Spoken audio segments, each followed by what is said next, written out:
नमस्कार दोस्तों, मैं विष्णु शर्मा आपका स्वागत करता हूं आपकी इस कंप्यूटर की क्लास में। अब तक हमने कंप्यूटर की 3 क्लास देख ली है। उनमें हमने कंप्यूटर का परिचय के साथ कंप्यूटर की हिस्ट्री देख ली है। अब हम कंप्यूटर के पीढ़ियों की बात करेंगे, कंप्यूटर की जनरेशन की बात करेंगे। ये एक ऐसा टॉपिक है कंप्यूटर में जिससे हर एग्ज़ाम में कंप्यूटर का क्वेश्चन बनता है, तो इससे बनने के चांस सबसे ज़्यादा इसी टॉपिक से होते हैं, क्योंकि ये टॉपिक कंप्यूटर के ज़्यादातर पॉइंट, ज़्यादातर हिस्सों से जुड़ा होता है, हर से कनेक्ट होता है, हर टॉपिक से कंप्यूटर के से कनेक्ट होने के कारण इस टॉपिक से क्वेश्चन सबसे ज़्यादा आते हैं।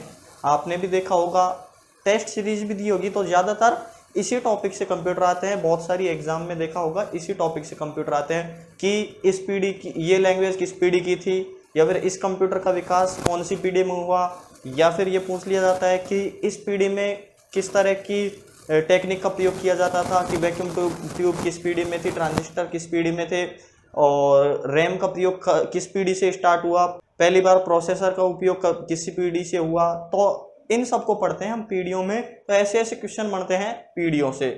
और बात करें तो पीढ़ियों का वर्गीकरण किस आधार पर किया है, तो पीढ़ियों का वर्गीकरण तकनीकी विकास के आधार पर किया है कि कंप्यूटर में कौन कौन सी टेक्निक यूज ली गई, कि इनपुट आउटपुट के लिए कौन सी विधियां यूज ली गई, कौन से डिवाइस यूज लिए गए, और प्रोसेसिंग के लिए कौन से डिवाइस यूज लिए गए, और इसमें कौन सी लैंग्वेज यूज होती थी, या फिर ये किस पर बेस होता था, कौन सी टेक्निक पर बेस होता था। इसी आधार पर कंप्यूटर की पीढ़ियों का वर्गीकरण किया गया है। सबसे पहले बात करें तो इनको 5 भागों में बांटा गया है, या 5 पीढ़ियां हैं कंप्यूटर की तकनीकी विकास के आधार पर। कितनी पीढ़ियां हैं? 5 पीढ़ियां हैं। पांचों पीढ़ियों को एक एक को एक्सप्लेन करूंगा।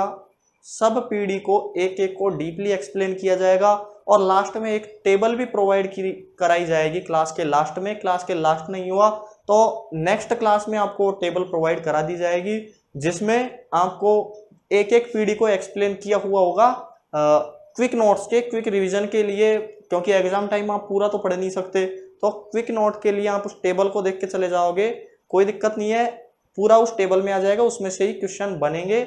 उससे बाहर बनेंगे तो आपसे क्या, किसी से नहीं होने वाले वो, ठीक है, आपको पूरा पढ़ा दिया जाएगा। अब हम बात करें प्रथम पीढ़ी की।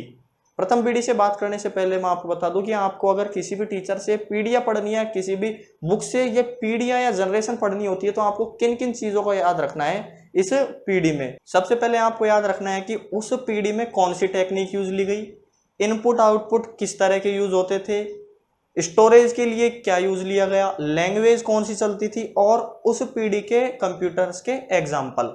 ये 5 चीजें आपको याद रखनी है, तो आपकी पीढ़ियां कंप्लीट है। इन 5 में से ही क्वेश्चन बनेंगे सब। अब हम बात कर लेते हैं अपनी प्रथम पीढ़ी की। कौन सी पीढ़ी? प्रथम पीढ़ी।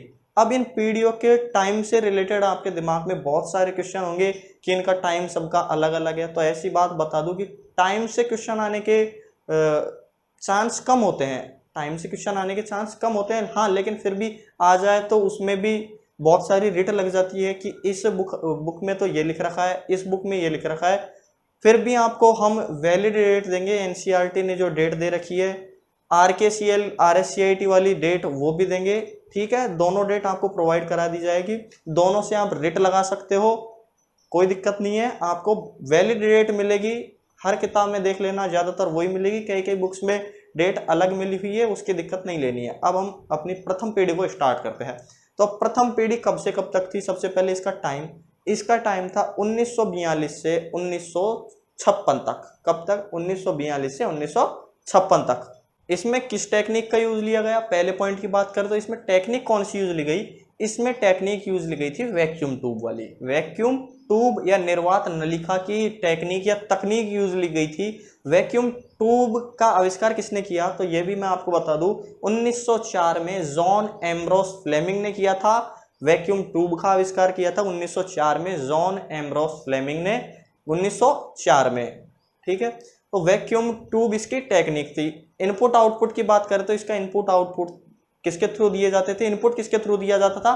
पंच कार्ड के थ्रू। किसके थ्रू? पंच कार्ड के थ्रू। पंच कार्ड ऐसे दिखते थे, और वैक्यूम ट्यूब आपने देख ली। और तीसरे पॉइंट की बात करें तो इसमें जो स्टोरेज था वो क्या यूज लिया जाता था? कि संग्रहण के लिए क्या यूज लिया जाता था? संग्रहण के लिए इसमें यूज लिया जाता था मैग्नेटिक ड्रम। ऐसा होता था मैग्नेटिक ड्रम, ये इतनी बड़ी मेमोरी मान लीजिए। मैग्नेटिक ड्रम उस टाइम पे क्या था? उस टाइम पे स्टोरेज कैपेसिटी तो कम होती थी, संग्रहण की क्षमता तो कम होती थी, लेकिन जो डिवाइस होता था स्टोर करने के लिए उसकी साइज बड़ी होती थी, उसकी साइज बड़ी और उसका काम छोटा। मतलब स्टोर तो कम कर सकता था वो, लेकिन खुद जगह ज्यादा घेरता था। जैसे मैग्नेटिक ड्रम देख लीजिए, इसकी साइज कितनी होती थी, लगभग 10 KB। कितनी, मात्र 10 KB इसकी साइज होती थी। वर्तमान में तो आप साइज देख ही रहे होगे, लगभग 8 GB तक की रैम आने लग गई है। उसके अलावा 128 GB तक के आपको मोबाइल में इंटरनल एक्सटर्नल मेमोरी मिल जाती है, और इसके अलावा 1 TB 2 TB की हार्ड डिस्क आपको इजीली मिल जाती है। तो इतनी स्टोरेज कैपेसिटी अब इतनी सी मेमोरी में स्टोर होने लगी। लेकिन उस टाइम पे मैग्नेटिक ड्रम इतना बड़ा होता था और स्टोर कितना सा करता था, केवल 10 KB। तो स्टोरेज के लिए हम लेते थे क्या यूज, मैग्नेटिक ड्रम। इसमें कौन सी लैंग्वेजेज यूज होती थी, लैंग्वेजेज यूज होती थी लो लेवल लैंग्वेज या फिर मशीनी लैंग्वेज बोल सकते हैं। मशीनी लैंग्वेज वहाँ पे को आगे जब हम नंबर सिस्टम पढ़ेंगे ना, number conversion, binary, decimal, hexadecimal, octal वगैरह, इनका कन्वर्जन पढ़ेंगे जब आपको बाइनरी पढ़ा देंगे। 0 1 कैसे होता है, कहीं कहीं कंफ्यूजन ही होता है कि बाइनरी में 0 1 का मतलब क्या है। मतलब इसको हम तो एक्सप्लेन कर देते हैं कि 0 से ऑफ, 1 से ऑन, तो ये कैसे होता है, तो उनको ये भी एक्सप्लेन कर देंगे जब हम नंबर सिस्टम पढ़ेंगे। पूरा नंबर सिस्टम आपको नंबर सिस्टम में कन्वर्जन पूरा सिखाया जाएगा, बिल्कुल आसान शब्दों में सिखाया जाएगा। तो इस टाइम पे क्या चलती थी लैंग्वेज, मशीनी लैंग्वेज चलती थी या फिर चलती थी असेंबली लैंग्वेज। कौन सी लैंग्वेज चलती थी, असेंबली लैंग्वेज। असेंबली लैंग्वेज का विकास या इसकी खोज किसने किया, इसको बनाया किसने, तो असेंबली लैंग्वेज की खोज की थी या इसको बनाया था अमेरिकी महिला वैज्ञानिक थी ग्रॉस हॉपर्स। कौन, ग्रॉस हॉपर्स। इसने असेंबली लैंग्वेज को बनाया था या डिजाइन किया था ग्रॉस हॉपर्स ने। और इस पीढ़ी की क्या विशेषता थी, इस पीढ़ी में एक और बात थी कि जो एक प्रोसेस एक ही टाइम पर होती थी, मतलब एक साथ 2 या 3 प्रोसेस नहीं हो सकती थी, मल्टी प्रोसेस नहीं था पहली पीढ़ी में। और इसकी विशेषता हमने इतनी है। और इसमें क्या नुकसान था कि इसको अपडेट करना पड़ा। इसमें नुकसान था कि एक तो इसकी साइज बहुत बड़ी हो जाती थी, कि बहुत छोटे काम के लिए बहुत बड़ी जगह घेरता था, बड़े बड़े कमरों में इसको रखना पड़ता था। अब आप एग्जाम्पल देखो जिनमें आप देख लेना ये कितने बड़े होते थे। और वैक्यूम ट्यूब की वजह से ये गर्मी ज्यादा, हीट ज्यादा उत्पन्न करते थे, जिसके कारण इसको एसी में रखना पड़ता था। एसी तो नहीं थी, लेकिन ठंडा रखना पड़ता था, उसके लिए ज्यादा पैसा खर्च करना पड़ता था। हीट ज्यादा प्रोड्यूस करते थे तो इसको ठंडा रखना पड़ता था। तो उसके कारण ये बहुत महंगे होते थे प्रथम पीढ़ी के कंप्यूटर। प्रथम पीढ़ी के कंप्यूटर्स की अगर मैं बात करूं तो ये कौन कौन से थे, इनके एग्जाम्पल भी याद रखने, क्वेश्चन आ चुका है कि ये कौन सी पीढ़ी का है। तो ENIAC, यूनिवॉक, एडसेक, एडवेक, IBM 701 और यूनिवॉक फर्स्ट, ये सभी प्रथम पीढ़ी के कंप्यूटर है। इन सबको आपको याद रखना है।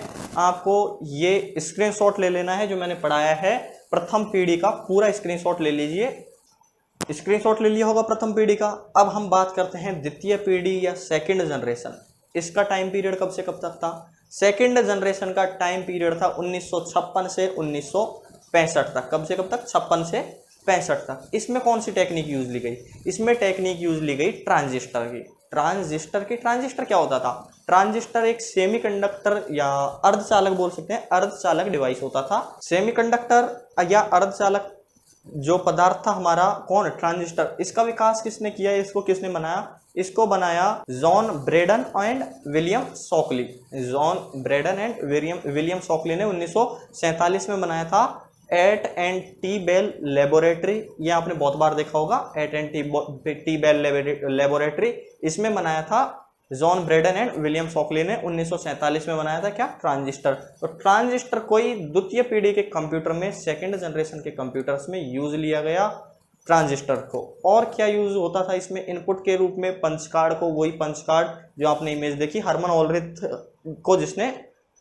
ऑलरिथ ने जिसको डिजाइन किया था, पंच कार्ड के जनक थे, तो ये वही पंच कार्ड है, इसको डिजाइन किया था हरमन ऑलरिथ ने। इनपुट के रूप में किसको यूज लेते थे हम, पंच कार्ड को यूज लेते थे द्वितीय पीढ़ी में। स्टोरेज के रूप में क्या यूज लिया जाता था, स्टोरेज के रूप में लिया जाता था मैग्नेटिक टेप और मैग्नेटिक डिस्क। मैग्नेटिक टेप आपने बहुत देखी होगी, अगर आप गांव के हो तो इससे काफी परिचित होगे मैग्नेटिक टेप से। इसको हम बहुत तरह से यूज लेते थे, अब एक्सप्लेन नहीं कर सकता क्या क्या करते थे इससे। यह है मैग्नेटिक टेप। इसमें ज़्यादातर पुराने ज़माने में गाने के सुनने के यूज़ में लिया जाता था ये मैग्नेटिक टेप। इसको किस में काम लिया जाता था? दूसरी पीढ़ी के कंप्यूटर्स में स्टोरेज के लिए, और ये मैग्नेटिक डिस्क है, ठीक है, स्टोरेज के रूप में magnetic tape and magnetic disk. और लैंग्वेज कौन कौन सी यूज ली जाती थी? लैंग्वेज इस टाइम पे हाई लेवल लैंग्वेज चल चुकी थी, हाई लेवल लैंग्वेज का विकास हो चुका था। तो इन लैंग्वेजेस को आपको याद रखना है, इसमें से बहुत बार क्वेश्चन आ चुका है। इन जो मैं बता रहा हूँ सेकंड पीढ़ी की जो भी लैंग्वेज है, हर लैंग्वेज को याद रखना है, उस लैंग्वेज की फुल फॉर्म भी आपको याद रखनी है। पहली है फोरट्रैन। कौन सी? फोरट्रैन, फॉर्मूला ट्रांसलेशन। इसकी फुल फॉर्म क्या थी? फोरट्रैन की फॉर्मूला ट्रांसलेशन। दूसरी थी COBOL, common oriented business language. COBOL की कॉमन ओरिएंटेड बिजनेस लैंग्वेज। दूसरी थी, फिर तीसरी थी एल्गोल, एल्गोरिथम लैंग्वेज। कौन सी? Algorithm language. फिर उसके बाद आती है हमारी स्नोबॉल। स्नोबॉल का मतलब string oriented and symbolic language. String oriented and symbolic language. कौन सी? Snowball, string oriented and symbolic language. इसको सीरीज ऑफ लैंग्वेज भी बोला जाता है। स्नोबॉल को क्या बोला जाता है? सीरीज ऑफ लैंग्वेज भी बोला जाता है। String oriented and symbolic language snowball. Fortran, COBOL, ALGOL, snowball, ये आपको याद रखनी है। द्वितीय पीढ़ी की, सेकंड जनरेशन की सभी लैंग्वेज आपको याद रखनी है। इनमें से क्वेश्चन बहुत बार आ चुका है, इतनी बार आया है कि मैं गिना नहीं सकता आपको। दूसरी पीढ़ी में हमने क्या पढ़ा? दूसरी पीढ़ी में कंप्यूटर पढ़े जिनमें क्या होता था? जिनमें वैक्यूम ट्यूब की जगह हम ट्रांजिस्टर यूज लेने लग गए। मैग्नेटिक ड्रम की जगह मैग्नेटिक टेप यूज लेने लग गए। मैग्नेटिक टेप पर आयरन ऑक्साइड की परत होती थी, ये स्टोर करने के काम आती थी। फिर उधर लो लेवल लैंग्वेज थी, इधर हाई लेवल लैंग्वेज हो गई।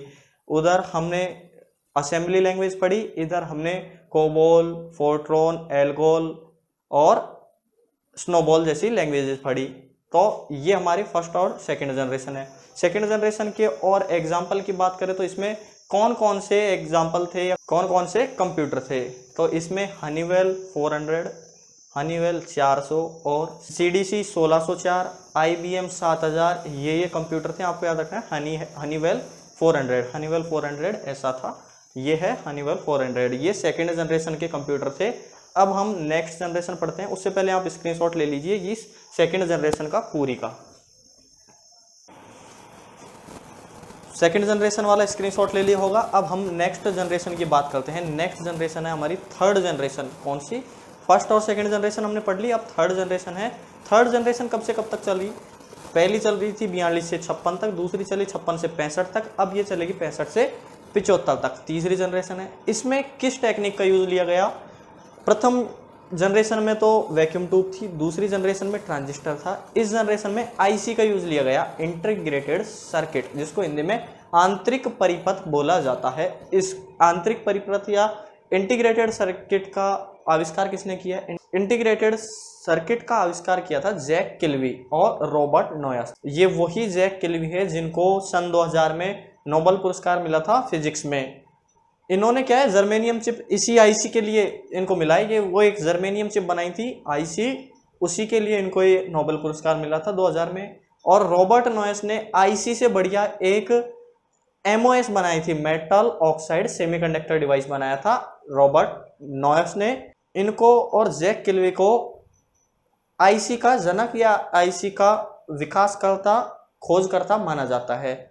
तो IC यूज ली जाती थी इसमें SSI and MSI, small scale integration and large scale integration, इतने स्तर पर इन ICs को यूज लिया गया। SSI की बात करें या स्मॉल स्केल इंटीग्रेशन की बात करें तो इसमें 10 IC एक ही चिप पर सेट हो सकती थी, उसको तो बोला जाता था SSI, स्मॉल स्केल इंटीग्रेशन। दूसरा होता था MSI, मीडियम स्केल इंटीग्रेशन, इसमें 100 IC एक ही चिप पर सेट हो जाए, उसको MSI बोला जाता था। तो इतने स्तर पर इसको थर्ड जनरेशन में यूज लिया गया था, MSI एंड SSI, मतलब कि 100 IC एक ही चिप पर यूज हो, इतना इसको यूज लिया गया था। इनपुट के रूप में, आउटपुट के रूप में कौन सी डिवाइस यूज ली गई? इनपुट आउटपुट के रूप में कीबोर्ड, माउस और मॉनिटर कीबोर्ड माउस और मॉनिटर यूज लिया गया किसमें, थर्ड जनरेशन में। अब तक तो हम पंच कार्ड यूज लेते आए थे, अब कीबोर्ड माउस का आविष्कार हो चुका था। कीबोर्ड माउस को आगे पढ़ाया जाएगा, आपको हार्डवेयर आएंगे जब इनपुट आउटपुट डिवाइस में, आसानी से एक्सप्लेन करेंगे सब हार्डवेयर को एक एक एक्सप्लेन करेंगे, उसकी दिक्कत नहीं है। तो इसमें क्या इनपुट के रूप में आउटपुट के रूप में कीबोर्ड माउस एंड मॉनिटर को यूज लिया गया। स्टोरेज के रूप में इसमें प्राइमरी मेमोरी सेकेंडरी मेमोरी को यूज लिया गया, जिसमें प्राइमरी में अपने रैम का विकास हो चुका था, रैम, और सेकेंडरी मेमोरी के रूप में फ्लॉपी डिस्क का यूज हो चुका था, फ्लॉपी डिस्क। ये दोनों स्टोरेज के रूप में यूज ली जाती थी। लैंग्वेज की बात करें तो बेसिक एंड फॉरट्रैन, ये दोनों हाई लेवल लैंग्वेज थी, इन दोनों लैंग्वेजेस को यूज लिया जाता था। बेसिक की बात करें तो बेसिक होती है beginners all purpose symbolic language, beginners all purpose symbolic language, ये बेसिक की फुल फॉर्म है। और फॉरट्रॉन फोर का मतलब फॉरट्रॉन फॉर्मूला ट्रांसलेशन का चौथा वर्जन इस पीढ़ी में यूज लिया जाता था। इस पीढ़ी की और विशेषता बताएं तो ऑपरेटिंग सिस्टम का विकास हो चुका था, टाइम शेयरिंग और मल्टी प्रोसेसिंग तरह के ऑपरेटिंग सिस्टम मार्केट में आ गए थे। इसके एग्जाम्पल की बात करें तो इसका सबसे बढ़िया एग्जाम्पल जो एग्जाम में पूछा जा सकता है वो है CDC 6600। CDC 6600 क्या था, आपको पता है प्रथम सुपर कंप्यूटर कौन सा था? कई तो बोलेंगे क्रे फर्स्ट था, क्रे फर्स्ट नहीं था, वो था CDC 6600। कौन सा? CDC 6600, ये था प्रथम सुपर कंप्यूटर। हाँ, लेकिन प्रथम सफल सुपर कंप्यूटर था क्रे फर्स्ट, लेकिन अगर प्रथम सुपर कंप्यूटर पूछ ले तो CDC 6600 था। कई बार हाँ हमारी फर्स्ट क्लास में ही पूछ लिया था, एक ने लाइव कमेंट डाला था कि सर सुपर कंप्यूटर के बारे में बताइए, तो सुपर कंप्यूटर आएगा तब उसको एक्सप्लेन कर देंगे। इतना बता दूं, सुपर कंप्यूटर में पैरेलल प्रोसेसिंग होती है, कई सारे प्रोसेसर एक साथ काम करते हैं, वो सुपर कंप्यूटर होता है। आगे हम पढ़ेंगे फर्स्ट सुपर कंप्यूटर, भारत का फर्स्ट, दुनिया का फर्स्ट, पहला सफल, ठीक है, सबको पढ़ेंगे। अब वर्तमान में कौन सा चल रहा है, सबसे स्पीडेस्ट कौन सा है, सब सुपर कंप्यूटर्स को हम पढ़ेंगे, ठीक है। तो ये थी हमारी कौन सी, थर्ड जनरेशन। स्क्रीनशॉट ले लीजिए, आपने स्क्रीनशॉट ले लिया होगा। अब हम अपनी नेक्स्ट जो भी जनरेशन है उसको पढ़ते हैं, वो जनरेशन है फोर्थ जनरेशन।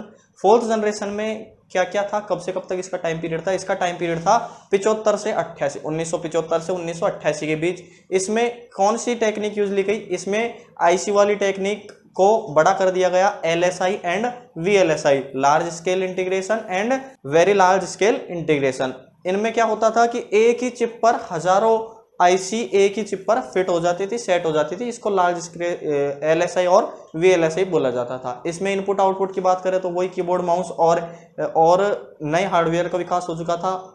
और स्टोरेज की बात करें तो इसमें रैम एंड सेकेंडरी स्टोरेज में हार्ड डिस्क का विकास हो चुका था। और बात करें तो इसमें लैंग्वेज कौन सी थी? लैंग्वेज इसमें C++, पास्कल, इन लैंग्वेजेस का विकास हो चुका था। और इस पीढ़ी में पीसी की अवधारणा, पीसी मतलब पर्सनल कंप्यूटर की अवधारणा का विकास हुआ। इसमें सबसे पहले जो पीसी बना उसका नाम था अल्टेयर 800। बहुत बार क्वेश्चन आ चुका है अल्टेयर 800, अल्टेयर 800। इससे बहुत बार क्वेश्चन आ चुका है कि प्रथम पर्सनल कंप्यूटर कौन सा था। जो किसने बनाया था? वो बनाया था मिट्स ने, MITS, micro instrumental telemetry system, MITS ने बनाया था। MITS ने क्या किया कि अपने जो पर्सनल कंप्यूटर थे, पीसी थे, उनमें बेसिक लैंग्वेज को इंस्टॉल करने के लिए हार्वर्ड यूनिवर्सिटी के एक छात्र थे बिल गेट्स। बिल गेट्स को आप जानते हो, छोटा नाम नहीं है, सब जानते हैं बिल गेट्स कौन है, माइक्रोसॉफ्ट के संस्थापक है। इन्होंने क्या किया, 1975 में पॉल एलन के साथ मिलकर माइक्रोसॉफ्ट की स्थापना की थी। अभी बिल गेट्स का हाल ही में डिवोर्स भी हुआ है। तो बिल गेट्स ने माइक्रोसॉफ्ट की स्थापना की थी। बिल गेट्स को ही जो MITS है, इसने क्या किया था, अपने पर्सनल कंप्यूटर में बेसिक इंस्टॉल करने के लिए दिया था। बिल गेट्स को ऑनर ऑफ कंप्यूटर बोला जाता है, कल की क्लास में मैं आपको बता चुका हूं। जो ये अल्टेयर था, इसमें इंटेल का 8080 प्रोसेसर लगा हुआ था। और प्रथम प्रोसेसर कौन है? इंटेल 4004, इंटेल 404 पहला प्रोसेसर था, इंटेल 4004। पहली बार प्रोसेसर का यूज चौथे जनरेशन में लिया गया। इस जनरेशन में ग्राफिकल यूजर इंटरफेस GUI का विकास हो चुका था। GUI की फुल फॉर्म आपको याद रखनी है, एग्जाम में पूछी जा चुकी है, ग्राफिकल यूजर इंटरफेस। इस जनरेशन में आते आते एप्लीकेशन सॉफ्टवेयर का विकास हो चुका था।